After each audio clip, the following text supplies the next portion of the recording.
O Nen é a capacidade de controlar e manipular livremente a sua energia vital, que pode ser chamada de aura. Esse sistema foi criado por Togashi e apresentado pra nós em Hunter x Hunter, sendo que muitos fãs da obra dizem que esse sistema é tão complexo e completo que ele é até mesmo capaz de explicar o poder em outros animes. Mas afinal de contas, como que funciona esse sistema e quais são os tipos de Nen? Tudo isso a gente vai falar e explicar no vídeo de hoje. Ei Nerd Trunks, Bruce aqui de volta pra mais um vídeo completão de animes aqui no Ei Nerd. E hoje a gente vai falar de coisa boa, vamos falar de Hunter x Hunter. Finalmente o Togashi voltou a lançar coisa nova de Hunter x Hunter pra gente. E hoje a gente vai falar sobre o Nen, o sistema de poder que é considerado por muitos o mais completo de todos. Vamos falar sobre todas as categorias e também discutir alguns pontos a mais sobre o Nen. Vai ser um vídeo bem completo, então se você curte Hunter x Hunter, já deixa o seu like e verifica a sua inscrição. E sem mais enrolação, bora logo pro vídeo porque tem muita coisa pra gente falar aqui hoje.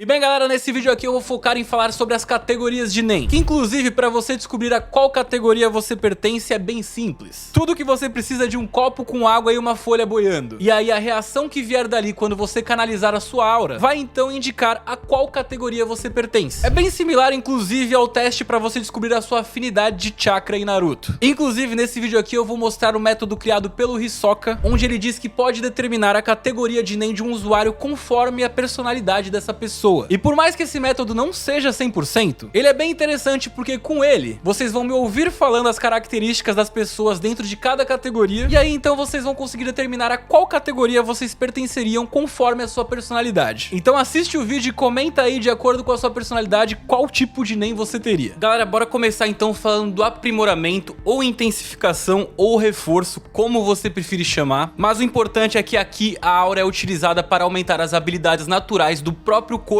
ou também de objetos. Um aprimorador ou um intensificador então pode aumentar os seus níveis de ataque ou defesa até níveis sobre-humanos, o que basicamente torna eles perfeitos para situações de batalha de corpo a corpo, por exemplo. No teste do copo com água, o que o intensificador faz acontecer é que ele faz a água então transbordar do copo. E de acordo com a análise de personalidade que foi criada pelo Hisoka, os intensificadores normalmente são pessoas bastante simples e também determinadas. Eles não costumam mentir, são super diretos e costumam também agir com base nos seus sentimentos, o que faz com que muitas vezes eles sejam então meio impulsivos. Mas agora falando sobre as habilidades deles, a maioria das habilidades dos intensificadores vem do poder bruto e simples mesmo. Muitos deles canalizam o seu Nen para aprimorar as suas habilidades físicas, o que permite que eles aumentem a sua força e, como eu disse, também permite que eles aumentem até mesmo a sua defesa. Um aprimorador habilidoso é capaz de reforçar tanto o seu corpo que ele fica tão resistente quanto um tanque de guerra, para vocês terem noção. E um soco de um aprimorador desse nível também supera e muito a intensidade de um míssil. Como eu falei, poder bruto e simples. Só que também pode ser aplicado de algumas formas bem interessantes. Por exemplo, eles podem usar esse efeito de reforço de aprimoramento também em armas, não apenas no próprio corpo, como é feito no caso do Nobunaga e do Guidou. A intensificação também é considerado o tipo de Nen mais equilibrado entre todos. Isso no sentido de ela permitir que o usuário se concentre igualmente entre defesa e ataque, sem que ele precise muitas vezes de técnicas ultra elaboradas para isso. Só que também, de novo, no caso dos aprimoradores mais habilidosos, eles podem utilizar esse tipo de Nen para coisas mais complexas como a cura, por exemplo. Mas enfim, o melhor exemplo de uma técnica de puro aprimoramento ou reforço é a técnica da pedra no Jokenpô do Gon, onde o Gon simplesmente canaliza sua aura no seu punho para assim dar um soco completamente insano e muito poderoso. É o protagonista, né? Tem que respeitar, não tem jeito. Mas enfim, bora para a próxima categoria. Vamos falar agora da transmutação, onde a própria aura então é modificada para assim copiar propriedades, como elementos, substâncias ou até mesmo animais. No teste do copo com água, o que o transmutador faz com o copo é que ele então muda o gosto da água no copo. E falando da personalidade deles, eles são conhecidos por serem bem excêntricos, mas também enganadores e um pouco imprevisíveis. Eles podem perder de uma hora para outra o interesse em coisas que antes eles amavam, e frequentemente eles também escondem a sua verdadeira natureza atrás de uma máscara. Isso daqui com certeza já deve estar te lembrando de um personagem bem específico. Mas enfim, mesmo quando eles não fazem isso, eles tendem a manter a sua verdadeira intenção em relação a algo em segredo. Os transmutadores geralmente criam habilidades de Nen que refletem a sua natureza imprevisível. E enquanto a intensificação se concentra na melhoria do poder bruto e simples, como a gente falou, no caso da transmutação ela exige alguma criatividade do usuário, ou pelo menos algum treinamento intenso para dominar um Hatsu versátil e bem complicado. Os transmutadores podem fazer a sua aura assumir traços de elementos naturais ou também de coisas criadas pelo homem. Só que eles não estão limitados apenas a objetos sólidos para isso. Um bom exemplo disso é o Killua, que ele pode pode então modificar a sua aura para assim imitar a eletricidade. E assim como Killua faz isso com a eletricidade, Feitan, por exemplo, faz o mesmo ao transmutar a sua aura em uma bola de fogo escaldante, que imita então as propriedades de um tipo de um sol em miniatura. Além disso, os transmutadores também podem ajustar a sua alma para dar determinadas características a ela, ao invés de copiar uma substância exata. E também, como eu falei para vocês, a criatividade nessa categoria aqui é algo bem importante para você conseguir fazer coisas bem diversas. E um bom exemplo do que eu tô falando aqui é a Biscuit, pois ela aplica principalmente as suas habilidades de transmutação para mudar a sua aparência volumosa para uma menor, e muito mais fofa também, enquanto ela esconde o seu verdadeiro poder e forma. Outro exemplo de técnica muito braba da transmutação é aquela técnica da goma do Hisoka, onde a goma então mantém as propriedades de uma goma de mascar mesmo e também da borracha. E a gente viu na luta contra o Gon como essa habilidade do Hisoka pode ser muito roubada mesmo. Só que também o que o Hisoka faz ali é fichinha perto do que ele realmente pode fazer com essa habilidade. Inclusive tá aí, né, um dos personagens mais polêmicos de toda a série. O que vocês acham do Hisoka? Comenta aí. Enfim, bora então pra próxima categoria. Na emissão, o usuário pode estender a sua aura além do seu corpo. Essa categoria aqui é perfeita para ataques de longo alcance e também para habilidades que duram ao longo do tempo. No teste do copo com água, um emissor faz então com que a água mude de cor. O que muita gente acha que quem faz isso é a transmutação. Mas não, quando a água muda de cor, significa que a pessoa, no caso, é um emissor. E em termos de personalidade, os emissores são conhecidos por serem bem impacientes, sendo que em alguns momentos eles também podem ser bem impulsivos. Assim como os aprimoradores, só que no caso dos emissores, eles tendem a se acalmar mais rapidamente. E assim eles esquecem as coisas também. Os emissores frequentemente utilizam a sua afinidade para disparar a sua aura como se fossem projéteis. E uma coisa importante da gente mencionar é que normalmente quando a aura se afasta do corpo, ela tende a perder a sua intensidade. E isso normalmente acontece de forma bem rápida até. Só que no caso dos emissores habilidosos, eles podem enviar a sua aura pra longe e mantê-las forte do mesmo jeito. E embora a emissão normalmente seja utilizada pro ataque, principalmente o ataque longo, como eu falei, ela também serve para alguns outros usos bem interessantes na série. Por exemplo, ela pode ajudar o usuário a se impulsionar ou lançar efeitos de outros tipos de Nen remotamente. E um bom exemplo disso é a técnica Remote Punch do Leório, que basicamente vai atravessando qualquer superfície até então atingir o alvo que ele queria. Mas uma desvantagem da emissão é que quanto mais aura for enviada por você, quanto mais intensidade de aura for enviada, vamos dizer assim, menos distância ela vai conseguir cobrir antes que ela venha a enfraquecer. Então a quantidade de aura e a distância são inversamente proporcionais aqui. Só que novamente isso daqui não é o caso, não se aplica aos emissores excepcionais que a gente tem na série. E o melhor exemplo que a gente tem de emissor excepcional no caso é o Meruem, porque vocês devem lembrar que ele consegue disparar explosões de aura do seu braço, e dessa forma ele consegue então espalhar pequenos pontos da sua aura pelo próprio ar, e assim ele consegue coletar informações de qualquer coisa que a tua aura venha a tocar. E essa habilidade aqui do Meruem no caso é tão precisa que ele consegue saber através disso se uma pessoa tá mentindo pra ele ou não. Mas aí, né, como eu disse, a gente tá falando de um cara que é um emissor simplesmente excepcional, mas ele é um bom exemplo de como a emissão pode ser bem roubada também. Outro exemplo de técnica de emissão mais direto que a gente tem é quando o Gon escolhe o papel na sua técnica, porque aí ele simplesmente dispara um projétil de aura da sua própria mão, o que bem é a ilustração perfeita de uma técnica de emissão. E como vocês perceberam, essa técnica do Gon serve para exemplificar diversos tipos de aura diferentes. Por isso que eu gosto tanto dessa técnica, inclusive. A conjuração é um tipo de Nen extremamente versátil, que permite que o usuário crie objetos físicos reais a partir da sua aura. E muitas vezes a conjuração acaba sendo confundida com a transmutação, isso porque no caso ambos os tipos de Nen envolvem então moldar a sua aura de uma forma bem particular. Só que a diferença chave entre elas é que enquanto a transmutação muda a sua aura em uma certa característica ao imitar as propriedades desejadas, a conjuração no caso materializa sua aura num objeto físico real mesmo. E bom, no teste do copo com água, um emissor faz então com que impurezas surjam na água. E sobre a personalidade de um conjurador, normalmente eles são bem sérios, tensos e extremamente cautelosos também. Eles são observadores e lógicos, sempre analisando as coisas e raramente eles caem em truques ou armadilhas, o que acaba sendo uma grande vantagem para eles em situações complicadas. Afinal de contas, né, manter a calma é sempre a melhor opção. E bem, sobre os tipos de coisas que um conjurador pode criar, isso daqui pode variar bastante. Só que uma coisa interessante sobre as criações é que se eles definirem limitações a essas criações, eles podem então tornar essas criações ainda mais fortes através dessas condições. Um bom exemplo disso tá nas correntes do Kurapika, por exemplo, onde ele colocou algumas condições que fortificavam as suas correntes. E um bom exemplo disso que a gente tá falando é aquela corrente inquebrável dele que tancou de segurar o Voguin, que era basicamente o membro fisicamente mais forte da trupe fantasma. E no caso, a condição do Kurapika era que ele só usaria essa corrente em membros da própria trupe. golpe. E sinceramente, essas paradas das condições fortificarem os objetos materializados, isso daqui é algo que eu acho muito, mas muito insano mesmo. E inclusive é válido a gente mencionar que esse sistema das condições foi fonte de inspiração para muito sistema de outros animes, tá? E o mais recente que a gente pode mencionar aqui é o próprio Jujutsu Kaisen. A gente vê lá várias condições e bem, quem começou fazendo isso aqui foi o Togashi no seu sistema de Nen. Pois é, né, galera? O que falar de um cara que simplesmente criou Yu Yu Hakusho e Hunter x Hunter? Muitas vezes os mangakas passam a vida pra conseguir um grande mangá de sucesso, mas no caso do Togashi ele tem simplesmente 2 clássicos. E de quebra ele ainda criou o melhor sistema de poder de todos os animes. É sério, você pode até não gostar de Hunter x Hunter, mas você não pode negar que o sistema de Nen é com certeza o sistema de poder mais completo dos animes. Fica aí o desafio pra alguém conseguir colocar um outro sistema que seja mais completo do que esse aí nos comentários. A manipulação dá ao usuário o controle de coisas vivas e também não vivas, incluindo também construções de aura. No caso do teste do copo com água, um manipulador simplesmente faz com que a folha no copo se mexa. E quanto à personalidade, os manipuladores são frequentemente muito lógicos e muitas vezes também argumentativos. Eles seguem o seu próprio ritmo e costumam ser bem protetores com seus entes queridos. No entanto, quando a gente fala de perseguir os seus próprios objetivos, muitas vezes eles acabam não se importando com a opinião dos outros. Agora, falando de situação de combate, a manipulação pode dar uma grande vantagem ao seu usuário muitas vezes. Isso porque muitas vezes um manipulador pode até mesmo assumir o controle do corpo do seu inimigo, desde que certas condições sejam atendidas para isso, claro. Mas convenhamos, é uma grande vantagem, né? E nesse caso aqui o que acontece então é que a aura do usuário então se mistura com a aura do seu alvo. E é assim então que eles podem controlar o seu alvo. Mas tem uma coisa sobre a manipulação que é importante a gente mencionar aqui. Os manipuladores não conseguem manipular ou controlar uma pessoa que já esteja sendo controlada por outro manipulador. E isso é algo importante da gente lembrar, que senão também vira bagunça, né? Mas enfim, além disso, os manipuladores também são ótimos na questão de canalizar a sua própria aura em objetos, sendo que frequentemente eles fazem isso com objetos que eles têm algum vínculo, algum tipo de ligação há anos. E bom, pra gente citar aqui também alguns exemplos de técnica de manipulação física, a gente pode mencionar aqui a fumaça do Morel e também as mãos de chute. E sobre técnicas de manipulação total, um bom exemplo pra gente mencionar aqui são as agulhas do Illume. E vamos falar agora da especialização, que a gente pode dizer tranquilamente que é a categoria mais única e versátil entre todas as categorias de Nen. Ela basicamente cobre as habilidades que não se encaixam em nenhuma das outras categorias, o que também torna bastante vago como as coisas funcionam dentro dessa categoria aqui. E até por conta disso, você pode reparar que os especialistas tendem a ter habilidades com mais etapas e condições do que os usuários dos outros tipos de Nen. E falando assim, pode até parecer que isso daqui é uma desvantagem, né? Mais etapas, mais condições. Só que não, isso daqui na verdade também permite que os usuários dessa categoria ignorem as regras típicas do Nen. Então muita coisa que se aplica para as regras gerais do Nen, nessa categoria aqui simplesmente pode não se aplicar. E um bom exemplo de como tudo é diferente dentro dessa categoria tá no próprio teste do copo com água para você descobrir se você é um especialista. Aqui o resultado do teste do copo com água é único para cada indivíduo, refletindo então suas personalidades, ao contrário dos outros tipos de Nen que tem um resultado previsível, como a gente falou. E bom, na série a gente viu alguns exemplos disso daqui acontecendo. O Kurapika, por exemplo, mudou a cor da água, mas também fez com que a folha girasse. Outro exemplo é a Pitou, que ela fez então com que a folha secasse e praticamente se desintegrasse. Então é isso, os resultados são bem variáveis mesmo. E aí, como eu falei do Kurapika, você deve estar pensando assim, pô, mas o Kurapika é um materializador, o que você tá falando? Só que no caso dele, a gente pode fazer um outro vídeo falando disso depois. Isso porque no caso do Kurapika, quando ele utiliza o seu Emperor Time, ele basicamente consegue ter 100% de proficiência em todas as categorias de Nen. Então, meu amigo, no caso dele, as coisas realmente são diferentes, mas sim, ele é um materializador. A especialização é uma categoria mais compatível com a conjuração e a manipulação, e ela acaba sendo um pouco menos eficaz contra o aprimoramento. O que não significa simplesmente que ela perde, porque as coisas em Hunter x Hunter não são simples assim. Não é tipo Pokémon do tipo fogo contra Pokémon do tipo água, não é assim que as coisas funcionam aqui. E nem em Pokémon as coisas são tão simples assim também. Mas enfim, as habilidades dos especialistas podem variar muito. E um bom exemplo disso é a habilidade da Neon, onde ela basicamente consegue prever o futuro. Outro exemplo de técnica de especialização vem da Pakunoda, vocês devem lembrar dela, da Trupe Fantasma. E bem, basicamente essa mulher aqui tinha a habilidade de ler as memórias das pessoas só pelo toque. As habilidades dos especialistas são realmente muito, mas muito variadas, o que acaba então tornando bem difícil para um oponente conseguir explorar as fraquezas dessa categoria, porque é tudo tão variado que acaba que não tem uma regra de uma fraqueza padrão. Se você souber que tá lutando contra um cara do reforço, você pode esperar então que ele vai aprimorar objetos ou até o próprio corpo, como a gente disse. Só que se você estiver lutando contra um especialista, você não vai conseguir ter essa noção. E também, ao contrário do que acontece com os outros tipos de Nen, a forma como os especialistas desenvolvem as suas técnicas também é meio que um mistério mistério. Isso pode vir da vivência natural dessas pessoas, ou pode vir de outra forma, simplesmente. Mas enfim, é isso. Essa é a categoria mais complexa, por isso que eu deixei ela pra falar por último. A gente mencionou aqui as categorias de NEM, mas tem mais algumas coisas que eu ainda quero falar com vocês. No NEM, a maioria das pessoas costuma ter uma única afinidade natural. Só que alguns usuários podem estar tão próximos de uma segunda categoria, que eles então podem aprender e dominar uma segunda afinidade. Os usuários de NEM com essa capacidade são conhecidos por terem uma afinidade dupla. Mas esse nome aqui é uma armadilha, porque isso daqui não significa que o usuário tenha duas afinidades principais. Significa que sim, ele pode dominar uma segunda afinidade com muita facilidade, porém ele nunca será tão exímio nessa segunda afinidade quanto ele é na sua afinidade primária. Não é como se ele conseguisse utilizar duas categorias de NEM com 100% do potencial, mas ainda assim é muito brabo, convenhamos. E um bom exemplo disso daqui que a gente tá falando é o Killua. Ele foi mencionado num databook pelo Togashi como sendo um transmutador natural. No caso, ele usa sua transformação para imitar as propriedades de eletricidade em sua aura, só que ele também usa a intensificação para aumentar a sua velocidade e também impulsionar o seu tempo de reação no Godspeed. Porém, vamos dizer aqui que o Killua consegue atingir 80% dentro dessa categoria do reforço, enquanto na transformação ele consegue atingir o 100%, deu pra entender? Isso aqui não é algo comum, não é algo pra qualquer usuário de NEM não. Acima disso aqui eu acho que sinceramente só tem o Imperial Time do Kurapika, porque aí, meu amigo, quando aqueles olhos escarlates estão ativos, o Kurapika consegue utilizar todos os tipos de NEM com 100% de proficiência. Mas aí a outra parada é muito específico dele. Um último tópico que eu quero abordar aqui com vocês é o NEM pós-mortem ou o NEM pós-morte, que é um fenômeno que ocorre quando as habilidades de NEM de um usuário permanecem ou até ficam mais fortes após esse usuário ter morrido. E isso acontece mais frequentemente quando um usuário morre cheio de rancor, por exemplo. Isso então faz com que seu NEM se direcione àqueles que eles odeiam e se agarre a eles, geralmente resultando em sua morte também. Isso inclusive torna as habilidades do NEM do tipo maldição extremamente difíceis de serem removidas, até porque existem menos de 10 exorcistas de NEM no mundo que podem tentar quebrar uma maldição deixada por um usuário de NEM pós-morte. Só que também não é apenas o ódio e o rancor que desencadeia o chamado NEM pós-morte. Qualquer traço de uma emoção extremamente forte pode desencadeá-lo. Ele pode ser despertado por qualquer traço de uma emoção extremamente forte, como aconteceu no caso da Pitou. A lealdade dela a Meruem era tão profunda que mesmo com seu corpo decapitado, a sua habilidade ainda continuou ativa. Tudo isso pelo forte vínculo que ela tinha de proteger e servir ao seu rei. Inclusive, alguns usuários de NEM até configuram as suas habilidades para que a morte seja parte de como o seu poder é ativado, o que acaba tornando eles muito mais fortes nesse processo. E um dos melhores exemplos disso que a gente pode mencionar aqui é o Hisoka. Mas pra falar disso seria muito spoiler do mangá e eu não vou entrar aqui nesses detalhes. A gente pode depois, se vocês animarem, fazer um vídeo exclusivo falando do Hisoka e do que acontece depois da batalha dele com Chrollo, mas isso vai ficar pra outro vídeo. Enfim, galera, esse foi mais um vídeo meu aqui no Enerd, eu espero que vocês tenham curtido. Se tiver algum outro vídeo de Hunter x Hunter que vocês querem que eu traga, é só comentar aqui que eu posso trazer. Bora fazer Hunter x Hunter aparecer mais aqui no Enerd, galera. Se inscreve no canal se você ainda não for inscrito e a gente volta muito em breve pra mais um vídeo completão de animes aqui. Valeu, tchau, tchau!